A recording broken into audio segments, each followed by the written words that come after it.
All right, y'all. I want to thank you all for coming out to the channel. Today we're going to be going over Doug and Exile's video covering Hostin, excuse me for the misspelling, Gaslights over Trump and the View, and joined by Whoopi, of course. She's got to put her 2 cents in. Yeah, it's a pretty good take on this whole thing and how all these people have that Trump deranged system, Trump derangement syndrome. I can't even speak. It's so flustering. But if you're new to the channel, please go down there, hit that like button. Don't forget that notification bell and subscribe. It helps me with the analytics. Without further ado, let's take a look at what Doug and Exile has for us from The View.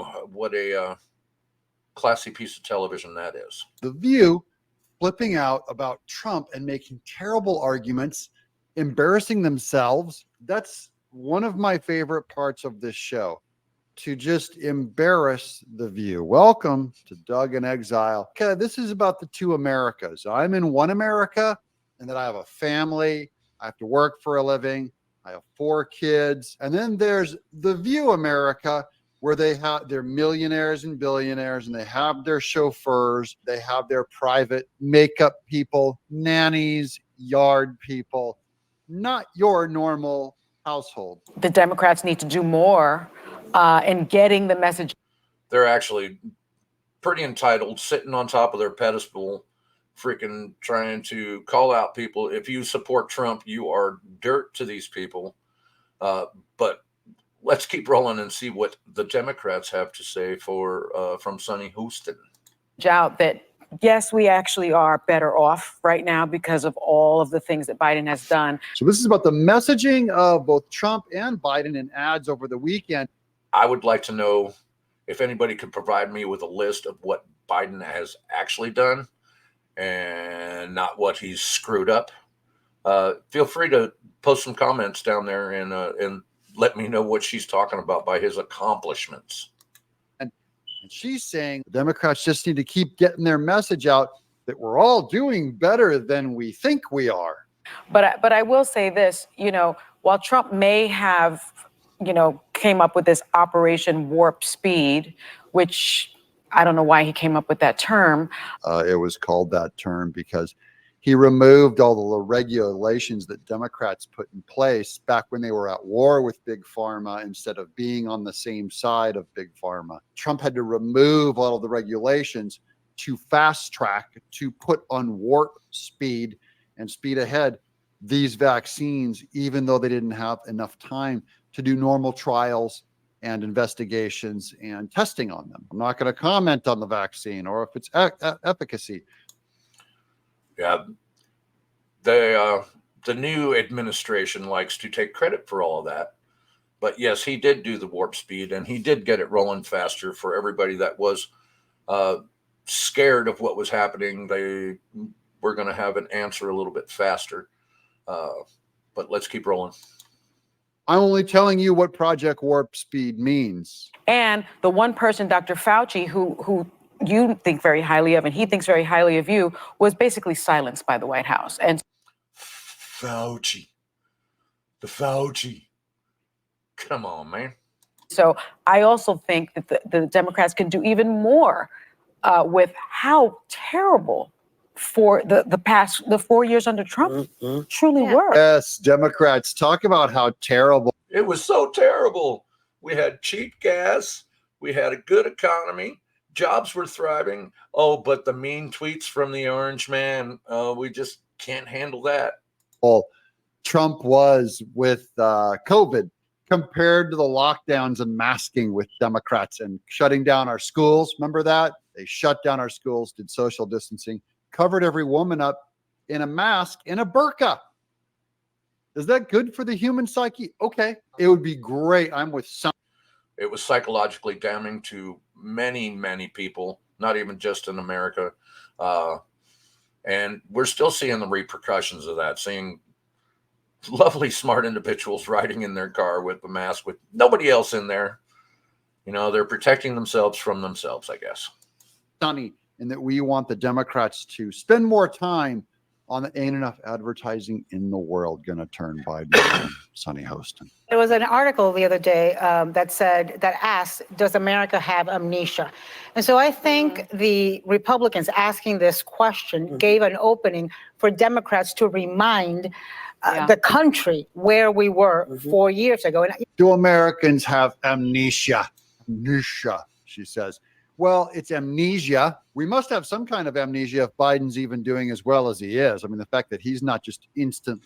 I would say there's a lot of people that are blinded by the news that have amnesia just because they're being fed the false narratives. He's so good. Impeached for what he did at the border. I mean, America has some kind of brain damage. But I can't help but think about, I know that the economy, again, day to day, especially for people living check to check, you're not going to feel the recovery, even though the numbers are on the way up. This is my favorite gaslighting of all by these zombie Democrats going, look, you're not going to feel it. I know you feel terrible, but trust us, the numbers go up. You know, I happen to be a Democrat and I'm fighting for Biden. You just don't feel it yet because you're dumb. And we're smart. He's not wrong, y'all. He's speaking truth. So trust us. You're doing better than you were 4 years ago. We're going to tell you why you were doing better, no matter what you feel or think. Even though you can't find food, even though your gas prices are through the roof, even though you're tightening your belt a little bit, even though you're terrified of the world stage, even though you're afraid of everything falling apart on you, bridges collapsing, etc. Things are better than they were. Because even after the Great Depression, it took 11 years. Yeah, things were better than they were, right? That's why we're paying, in good states, over $3 for gas. That's why we're paying crap loads of money for eggs, which is going back up again. And that's why, you know, the border is just so secure. It's all a big joke. 11 years. 11 years.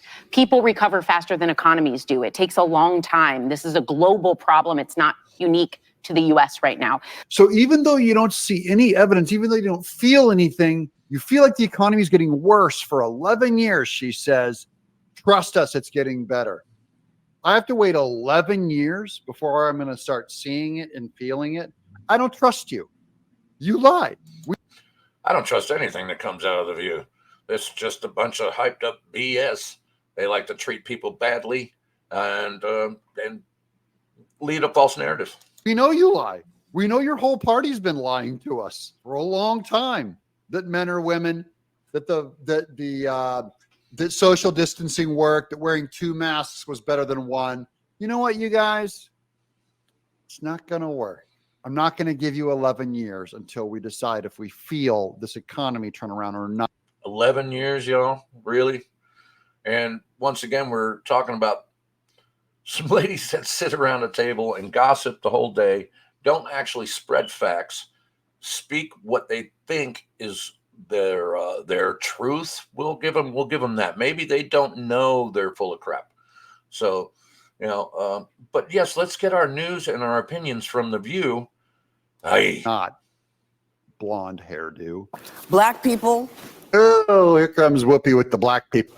We were not in this insanity of trying to figure out why our history is no longer welcome in the educational system. All right. Now, all I got to say about that before he gets into it, which he's probably got something very wise to say about it, is nobody is trying to hide Black history. They are just trying to take the false narrative out of it and bring back the actual truths of it. Nobody's hiding that there was bad things like slavery and the struggles of Black people. They're just trying to not feed everybody a bunch of BS. Let the Black people in my audience tell me if they feel like your history is not allowed to be practiced in our educational system in general. Do we not hear enough about slavery? Do we not hear enough about Martin Luther King Day? Do we not hear enough about Booker T. Washington? What is it about the American history for which all of us participate? I have a Dutch background. I don't hear anything about Holland. Who gives a rip about Holland and Dutch history in America? I'm an American. So are you. I care about what the guys in the powdered wigs did. They were all honkies. They were mostly from England. I have no relation to them. I don't care. Women were... Actually, one of the founding fathers was an indentured servant when he got here. I will look that up and I'll put it in the description a little bit later. I can't remember the name of who it was, but that's a big pile of truth right there. Realizing something was happening. If you were coming from another country, if you were coming to this country to find a better life, you were not welcome. Or women were feeling something. She can't even put it down. Women were feeling a little something. If you're coming to this country, you don't feel welcome. She doesn't know what women felt at that time. She's lived a privileged damn life and acting like she's just been oppressed the whole time. How about you're illegal? You know, when I go to France, if I don't have a passport and I walk into France, they walk me out of France. Is that feeling like I don't somehow feel welcome, like there's something wrong with me? Whoopee. People. Listen, it wasn't a good time for lots of people. Yeah. And all you have to do to ask, are we better off than we were? Ask the thousands of people who are no longer here. Oh, she's talking about at Planned Parenthood, isn't she? The people who aren't here in far greater numbers than any of them that died from COVID, especially the 50% aborted in New York, Black baby. Literally, that's an extermination, guys. 50% of Black babies removed from New York. Is that where you're? Oh, she's talking about COVID. Oh my gosh, I'm so embarrassed for her to be so dumb. That's how you know if we're better off. Ask their families, are they better off without their loved ones? What a stupid question. I'm even angrier at you, Whoopi Goldberg, because you advocate for genocide. While we're both against deaths of COVID, only one of us is against deaths of the Black unborn. Speak to the hand. It's a stupid question and disrespectful to the American people, in my opinion, my humble opinion. Yeah, it's not humble. Neither's mine. I was just about to say the same damn thing. That ain't humble at all. It's verbal diarrhea coming out of the mouth of Whoopi there. But I am laughing in your face, Whoopi, and all of the View, because we're going to have an even better time this November when Trump wins, guys. The View is going to be my #1 show I watch every day. I'm going to record them and play them. It's going to be my favorite hobby for 4 years. I know all of you hate The View. And guys, it's about to get a whole lot better this November. I'm Doug in Exile. The View flipping out. All right, y'all. Another great rendition by Doug in Exile. I will put a link to his channel down in the description. And the man generally speaks a lot of common sense and truths.